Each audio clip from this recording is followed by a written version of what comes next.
welcome you to this special summit.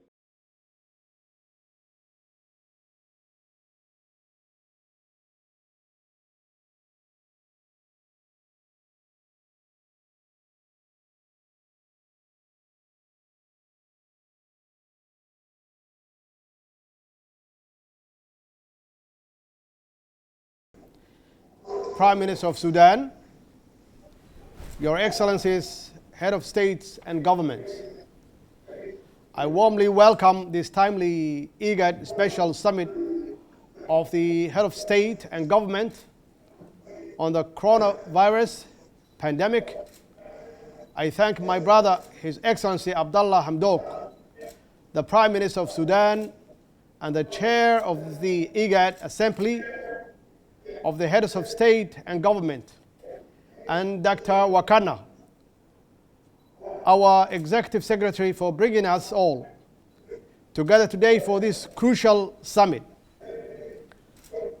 I wanted to thank Dr. Abiy Ahmed to take this initiative for this summit.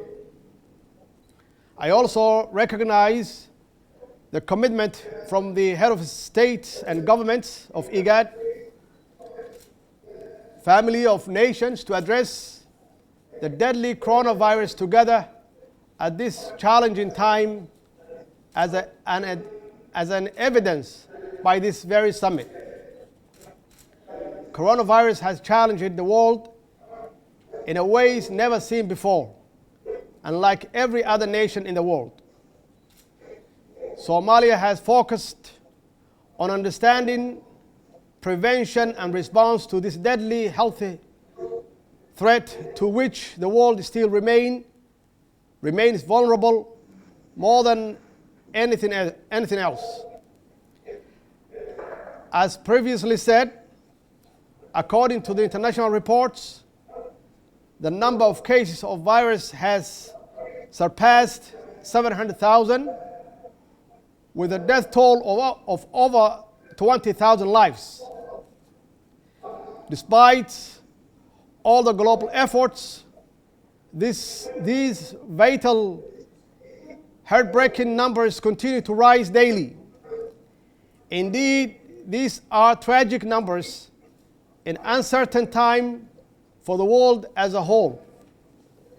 The international response to the coronavirus is commendable, but it is indicative of how unprepared the world was for an epidemic of this kind. Our global collective response, which includes targeted public information campaigns, social distancing, closure of public spaces, institutions and businesses, restriction to physical movement, and quarantine of affected patients, is also a sign of how little we actually still know of this deadly virus. Accordingly, what matters more than anything else today is cooperation, collaboration, and common actions in keep each of us citizens safe. In Somalia, we have 3 reported cases of coronavirus so far, and we have since taken all necessary measures and policy actions to combat and mitigate these effects and impact. While the Federal Ministry of Health and federal member states' health teams and experts are doing a great job on the ground, still Somalia is vulnerable to health emergency in this scale because of the infancy of its health system and infrastructure, which are only now starting to take shape. I wanted to thank Dr. Abiy for distributing the testing case. We also fully recognizing this and the menacing rates at which the coronavirus is spreading globally and within our own region. I welcome the development of Igad regional strategy to combat and mitigate this health pandemic. I also encourage the urgent establishment of a mechanism through which our regional medical experts, led by the Ministries of Health and Public Health agencies, can communicate, share information, coordinate regional efforts in this war against coronavirus. These knowledge-based actions and their clinical and public health interventions are key to saving lives of our brotherly people. Indeed, coronavirus knows no border, and we need to shield ourselves with a common defense against it. The impact of coronavirus extends beyond a global medical emergency. It has caused panic, fear, and according to the International Monetary Fund, can cause a global recession. This is a painful reality in our region, with a private sector activities and trade volumes falling, while the potential side effects are most likely to be unemployment and business confidence. Given the necessary public health policy measures adopted globally and by us all too, almost all industry from aviation, retail, professional services to tourism are suffering, and this is already having a disastrous effects on domestic revenue mobilization and personal income.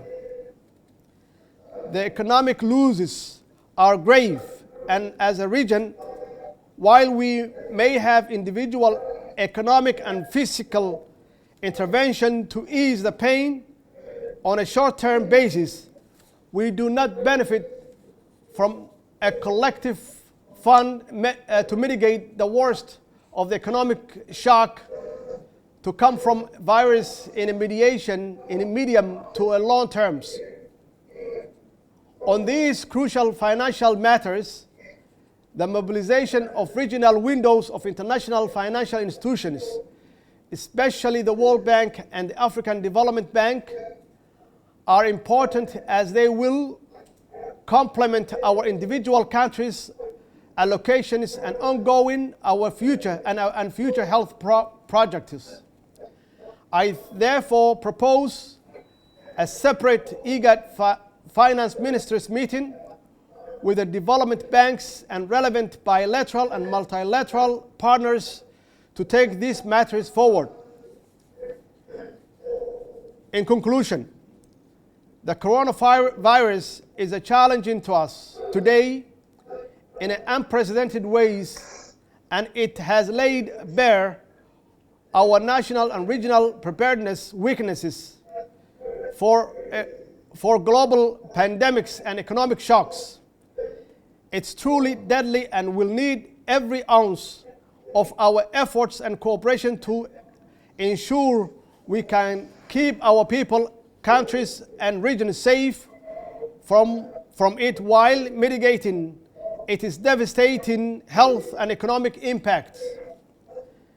The coronavirus epidemic must be the final wake-up call for us to work even more closely together for regional, social, economic, and political cooperation to ensure the security, development, and common prosperity for our brotherly people. I thank you all.